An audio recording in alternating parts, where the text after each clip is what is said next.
What's up, everybody, and welcome to another episode of 161st and River. And welcome to the month of December. The baseball offseason is in full swing, and we are a week away now from the baseball winter meetings. And we're going to be doing episodes all next week: Monday night, Tuesday night, Wednesday night, Thursday night live stream episodes, so I can get interaction with folks in the comments and all over. I'll share more information about that in our socials this week. But the baseball offseason is in full swing. So today we're going to talk about the Yankees offseason with Hal's quotes. I have three things I want to talk about. Hal's quotes from next week. I never really got a chance to talk about them. The markets of Tatsuya and Maya and Cody Bellinger, and then the Sandy Alcantara trade rumors and why I don't think they'll come to fruition. So we'll start with Hal's quotes. So the first thing Hal spoke about was payroll. He wishes the payroll would go down below 300 million. But that doesn't mean it's going to happen. They want to win a championship. So people interpret that as, well, Hal doesn't want to spend money. No, Hal's kind of in the right with this. And there are certain other things I'm going to get on Hal for, but Hal was in the right for this specific comment. Yeah, you shouldn't have to spend $300 million to win a championship. But when you have a general manager who continues to make mistakes in terms of payroll, they're still paying. Aaron Hicks is finally off the books. I think they're still paying Nestor Cortez, or he just came off the books. They're going to be paying DJ LeMayu, right? And all these other payroll mistakes, they're paying people to go away. Then it's unrealistic. Now, when Stanton comes off the books in 2 years, and other things start to happen, and as you make better financial decisions, and less of your team is free agent investments, and more of it is, kids coming up from the minors, you'll be better off. The next quote was about, you know, is there a payroll number for 2026?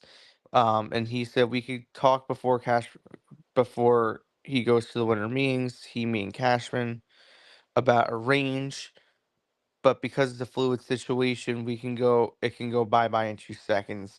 If there are areas that I feel we be beneficial to fill. So pretty much saying, all right, we could say we want to keep it to 320, but if something falls in our lap that it's going to make us a better team, we're going to go the extra mile. You should like that quote. That quote should make you feel good. Because what Hal's not saying, I don't want to spend money. That's not what he's saying.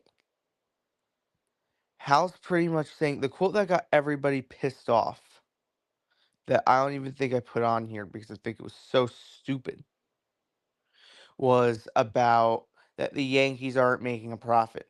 We don't know if they're going to make a profit or not. We all have a pretty good idea that the New York Yankees, are probably making a profit. All Hal was saying was it's not safe to assume we are. I'm going to continue to assume, but and as we're doing this, Underdog MLB is reporting, and I read the column this morning from Gary Phillips, that Cam Schlittler is developing a splitter this offseason. And if he can get the depth on that, he's gonna be untouchable. Anyways, if there's a so then they asked him, okay, what about spending? And Chris Kirschner of The Athletic asked about this quote, because last offseason, Hal said there was no correlation between spending and winning, and it's a crapshoot mentality, and there's no guarantee. And the Dodgers repeated. So then they asked him and Hal said correlation. If there's a correlation between spending the most money and winning a championship, I will think the correlation is a sample size. But they earned every bit of it. They struggled, blah, blah, blah. Pretty much backing up what he said, even though he's got called on it. Hal was then asked about the 2025 season and what went wrong. And he said the mental mistakes, base running, which is why we made a coaching change. That's been a thorn on our side for most of the year. So he contradicted what the manager said all year, because Boone and Cashman said all year that we're one of the best base running teams in baseball. Now, we all knew it was bullshit, but now the owner's saying, yeah, that's a lie. And then, 10 seconds later, they asked him about Boone, and he's like, Aaron Boone's a really good manager. He does all the things we want him to do. He also mentioned that, I threw in the part about the annual Boone June swoon. He does not expect to see that every year. It's happened in 2022, 2023, 2024, and 2025. 4 straight years we've had the annual Boone June swoon. Or I think in 22 it was August. 23 it was June, 24 it was June, 25 it was June. So therefore, the annual Boone June swoon. And if Hal doesn't think that's gonna happen, that kind of sends to me a warning sign a little bit because of Hal saying, "Okay, this shouldn't be happening every year." That to me signals that a conversation might be happening behind the scenes of you guys got to figure this out because this can't happen. Because they win one more game in that window, the entire season could be different, right? They go up to Toronto and they lose 3 out of 4 instead of getting swept in a 4 game set, and the entire season's different because then you win the division. You have home field advantage throughout the entire postseason, and you might then have been able to beat Toronto because Toronto struggled at Yankee Stadium, didn't struggle at Rogers Center. You might have gotten that done in 5 games. But that's besides the point. So those were House quotes. Very interesting. It'll be interesting to see what they do off season, but I don't think they're gonna sit here and do nothing like some think. You go on to social media and people are like, Hal doesn't care, Hal's not gonna spend, he's gonna run it back. Now, in terms of Hal's gonna run it back, the Yankees cannot run this shit back. And I wrote about it the other day and say, okay, like the Kermit the Frog song, the Muppet song, um, we're doing a sequel. We can't do that. They have to make improvements somewhere. I think that adding another starting pitcher is essential. He spoke about how great the starting rotation is going to be, which is the truth. You add another stud to this and make Warren or Heel expendable or bullpenable, that'd be even better. And that's where we get to Tetsuya Imai. So there's a little bit about Bellinger. The Japanese are the Yankees are eyeing Cody Bellinger and Japanese right-hander Tetsuya Imai off free agent market uh, over other free agent stars. And despite Hal Steinbrenner's overall concern about the bottom line, they will almost surely work hard to improve this team. Yeah, we know that. The biggest issue might be their competition in the East. That is super true. Toronto signed Cease. Cease has struggled against the Yankees. I I don't think they should be overly thrilled about that signing, but you know what? They might be able to do something with his stuff, and that might be good for them. Toronto got Sonny Gray. That's going to be, I think, a disaster, but that's me. But neither team by any means are pencils down. And Ryan Helsley signed with the Orioles, and I think that's a fantastic fit. He didn't pitch great in the end of the year. That doesn't matter. That to me is a terrific, terrific fit. And then Saturday night, this comes out from Buster Only. The Giants were linked to Tatsuya Imai, the primary free agent from Japan, but a lot of their market pitching inquiries have been on modestly priced arms, a strong indication that they aren't chasing Imai. This should be positive for the Yankees.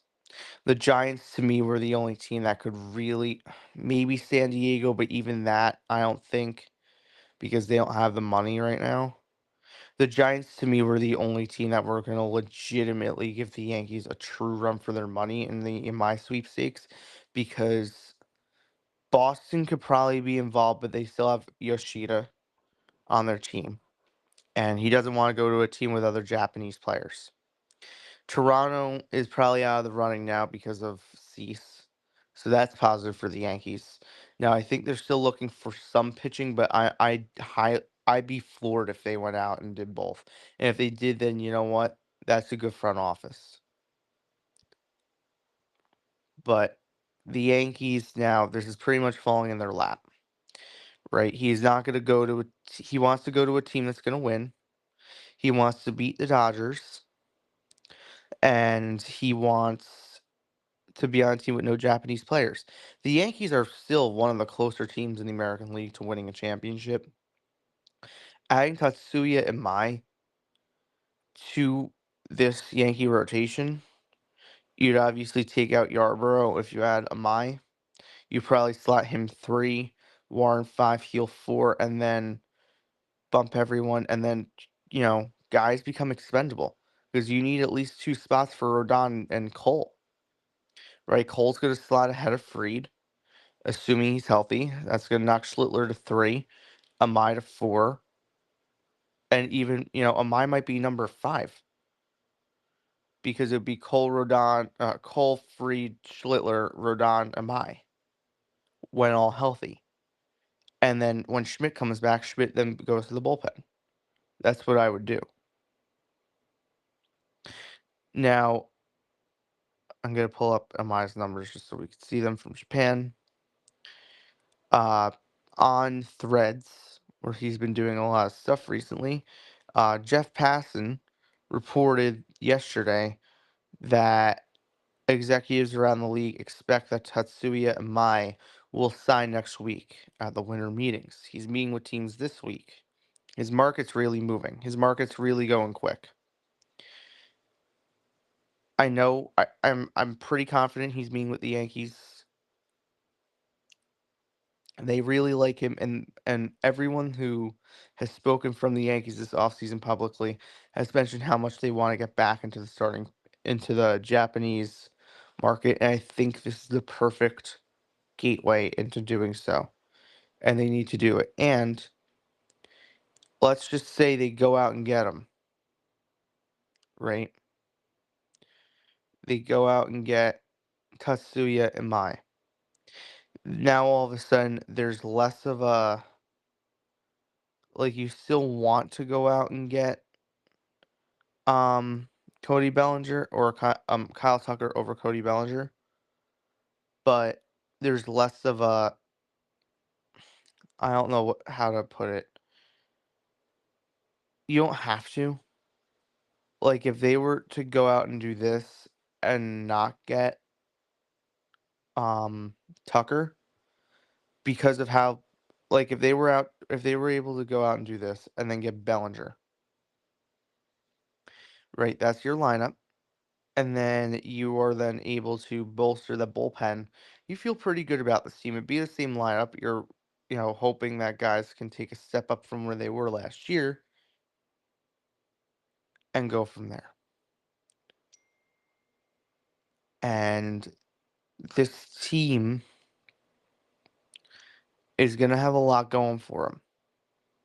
This is a big, big offseason for Cashman and his team. This is what the lineup currently looks like. They need to somehow find a way to build a champion to put around Aaron Judge. If they could build a champion to go around Judge, I mean, Judge deserves to win a championship. We all know that. And right now, this lineup does not look championship ready. I expect McMahon will take a step forward because I think they're going to work with him this offseason. I expect the starting rotation to be among, and if not the best in baseball next season. I mean, look at these studs, right? Freed, Schlittler, who spoke to the Post today about a bunch of things. I highly recommend reading it. Not the Post, the Daily News. And I'm really excited to see what more he can give next year.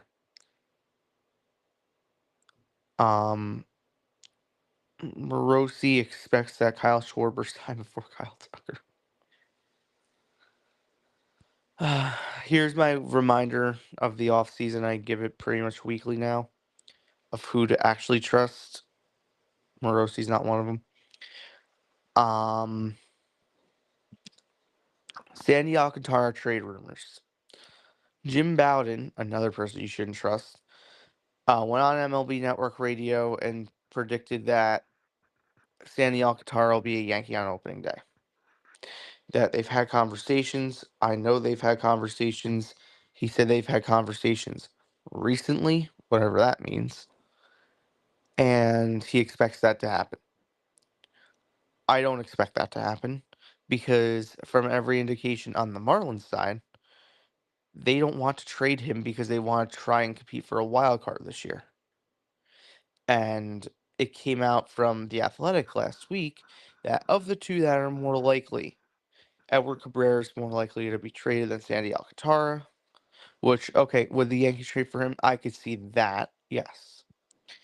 But I think that's all contingent on Tatsuya Amai. If Tatsuya Amai signs with the Yankees next week at the winter meetings, let's say the Yankees own the winter meetings next week and sign Amai and Bellinger, then you come back from the winter meetings and you're just an infinitely better team and you kind of have a plan because then your starting rotation and your lineup are both fortified, and all you have to do then is fortify your bullpen, which for this team is going to be very difficult because their bullpen sucked this year and they're really, really going to need to work on that this offseason. The bullpen right now has four pieces after all the non-tenders that we spoke about last week. They have Bednar, which is great that you know who's closing. Duvall, he's going to be a solid setup man. Cruz is good. And then you have Timmy Hill. And Yarborough will probably slot in there as well. Yeah, assuming you sign someone. Then you have Hedrick, who will come up. And then you need two relievers from the market. I said all off season, you can get away with only getting two relievers off the market, but they have to be two high-end relievers. If you go get, Greg Soto, I think would be a great option for them. He's a lefty. I know the underlying numbers don't look great, but he's kind of the Matt Blake redemption project that the Yankees need to look for. He'd be a very good option, and the Yankees are familiar with him. Danny Colum is another one of my favorite options because he's a lefty. If the Yankees were really, if the Yankees really want to play matchup games and really want to live in that world, what you could do is sign two of those guys. You'll have Hedrick and you'll have Yarborough. I mean, then I think you become too left-handed in the bullpen, so you can't really do that. They could bring Luke Weaver back. I highly doubt that happens. It wouldn't surprise me, but I think other places like him and value him more than the Yankees do at this point. So I'd be a little bit surprised if Luke came back.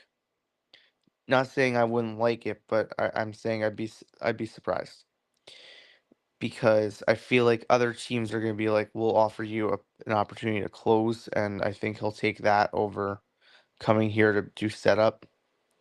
But they need, from the market, I think they need a righty and a lefty because then you have the lefty Hedrick coming up and then the lefty Yarborough slotting into the bullpen. So that would give you three lefties back there. One of them's your long man, two or four lefties back there. One of them's your long man, two of them the other three are all good, and then you have three righties. So you're balanced, right? You're balanced in terms of like the day-to-day relievers. Now, the Yankees could try the super bullpen thing again, which I think would be awesome because Bednar's already set, Duvall's already set, Cruz is already set, Hill's already set. You feel pretty comfortable, I think, with those guys in there getting the final six outs of a game or trying to get the final six outs of a game. I feel pretty confident in that. And then if you said some other guys that, have closing and high leverage experience, you're going to be good. And I think that's it for today. Not much, not many updates this offseason yet. It's been slow for the Yankees, but quick for other teams. And I expect the stove to heat up this week and next with the winter meetings coming up. And that's all I have. So thanks for watching, subscribe, and I'll keep you up to date all Yankee offseason. If news drops between now and indefinitely, we'll come live on here. If news drops on typically on Wednesdays, certain Wednesdays, um, I'll post it and then I'll put like we're going live at 9 o'clock p.m. to recap this. But other than that, if I can go live at the drop of a hat, I'll do my best to do so. Thanks for watching, subscribe, and have a great day. Go Yankees, and go get Tatsuya Mai, get the goddamn deal done.